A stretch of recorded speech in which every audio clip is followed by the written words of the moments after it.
அனுதினமும் வளர செய்யும். உந்தன் இரக்கத்தை உணர செய்யும்.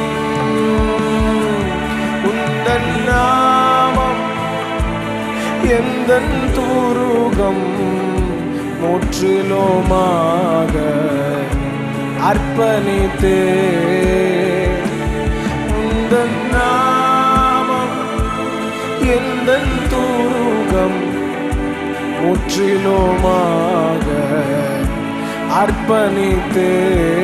புது பலனை தாரும், புது பலனை தாரும். நல்ல கரங்களை தட்டி சொல்லலாம். புது பலனை We worship you, Father Lord.